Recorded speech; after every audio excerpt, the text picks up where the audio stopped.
I'm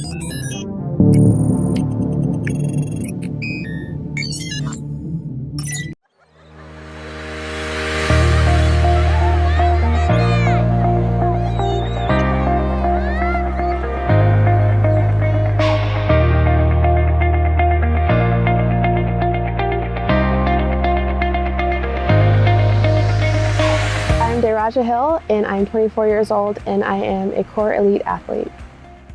So growing up, I played tennis for many, many years with my younger brother. He's 2 years younger than me, so we kind of kept the competitiveness going pretty well.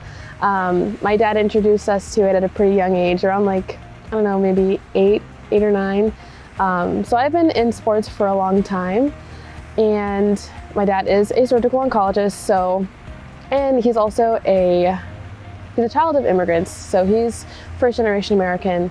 My mother was born and raised in Little Rock, Arkansas, so it was pretty ingrained in us at a young age that we should have, these core values, these morals, how important it is to really be passionate about something, stick to what you're doing, don't quit when things get hard, and really kind of sustain that dedication with anything that you're doing.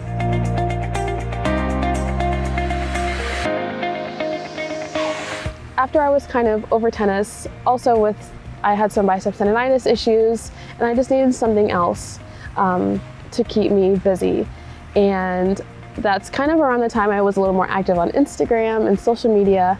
And so there were all these like Instagram models with these big butts and like really tiny waists, and they were super curvy. And I just remember, I just wanted to look like that. I wanted those curves. Even when I was younger, I had the kind of opposite complex of girls wanting to be really skinny. I really wanted to fill out my jeans, go up a jean size.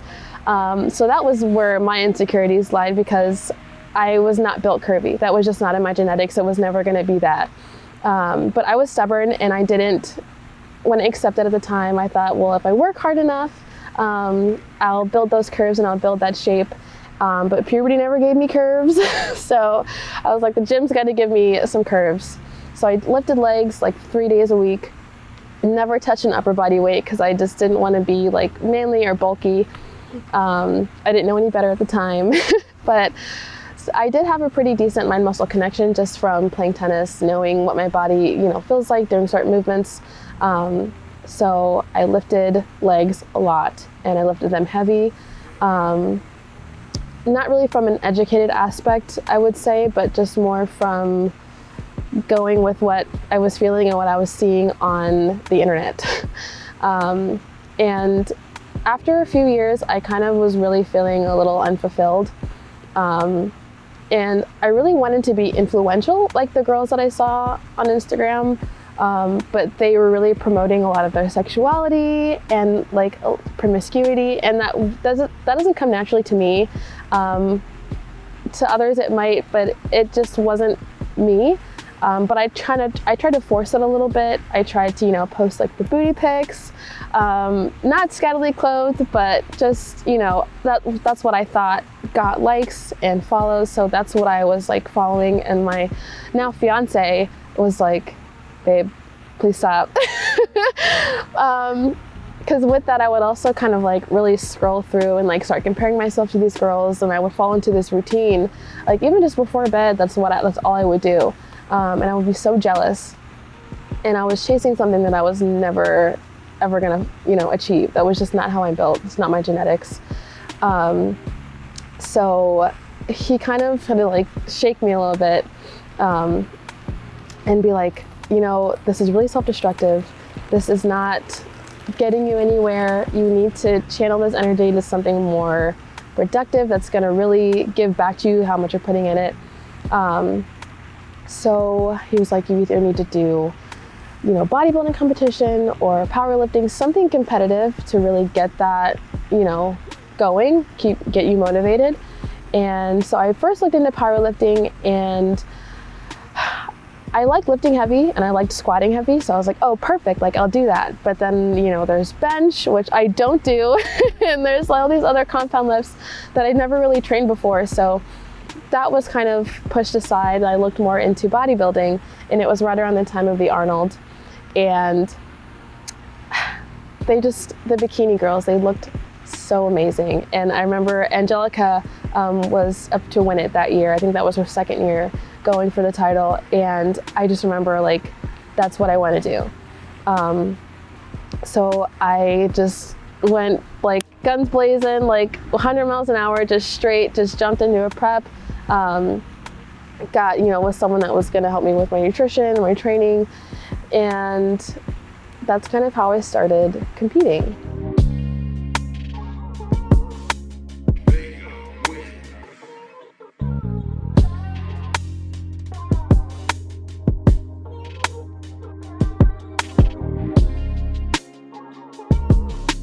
So the gym, and I would like put this hand in hand with competing, but even without competing, I would still go to the gym.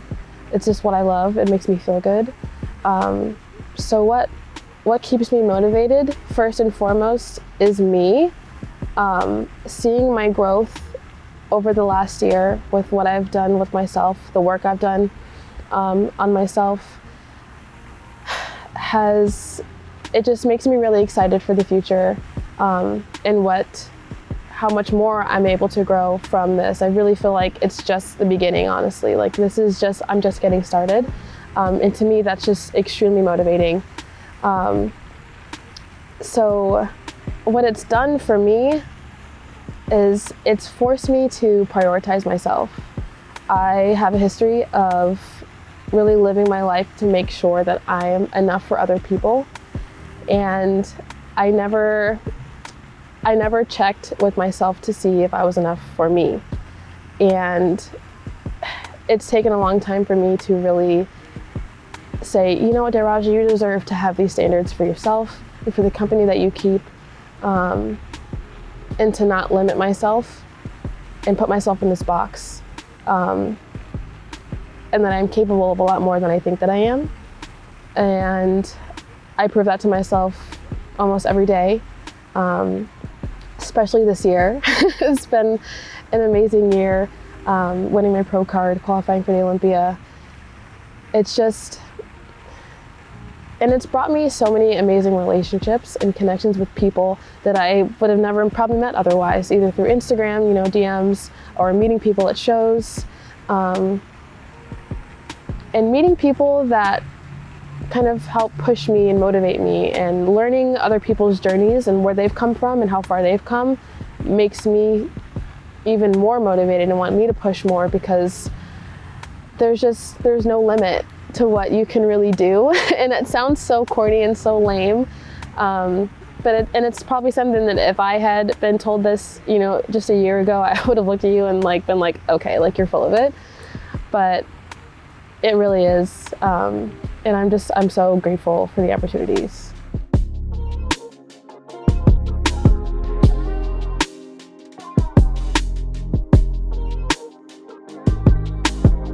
So Core Nutritionals, obviously, they make amazing products, very quality products, very tailored towards natural athletes, which I am myself. And I actually, for this entire prep of 2019, I used Core products.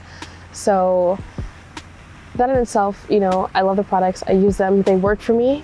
But aside from that, it's much more than just a supplement company. What I've noticed with Core and how they work and the people that they surround themselves with, they really are a family. And there's such a group of ambitious, motivated people and just hardworking, dedicated, passionate people. And so to have the opportunity to be associated with and, represent something like that, to me is it means more than just supplements. There's a standard with Core. There's no, cookie cutter anything. There's no shortcuts. You either do it or you don't. And it's just, you can see that everyone that's associated with that company really lives that lifestyle. Everyone is very passionate, very dedicated to their journey, very, with their goals. So, and I've, had the opportunity to really, get close to a few of the Crush It crew in the core family. And, it's nice to be surrounded by and associated with people that motivate you and inspire you to be a better version of yourself. I think that is extremely important, and the message that they, portray or promote with their company and their brand, with just really being dedicated and pursuing your passion and not giving up and not taking shortcuts. It's a daily reminder to me to kind of live that lifestyle as well. So that's why I chose Core Nutritionals.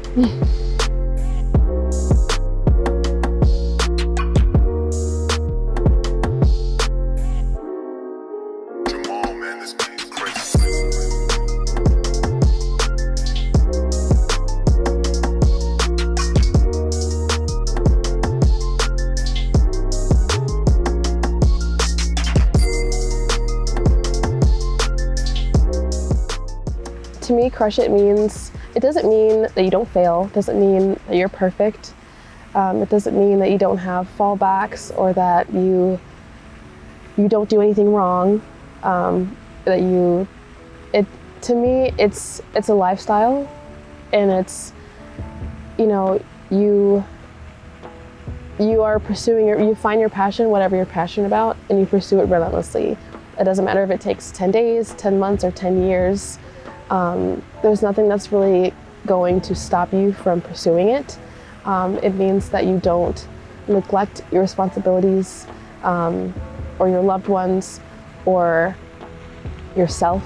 It means that, you wake up every day and there's just something that you do to kind of further that journey, to progress, and to really work towards being the best version of you.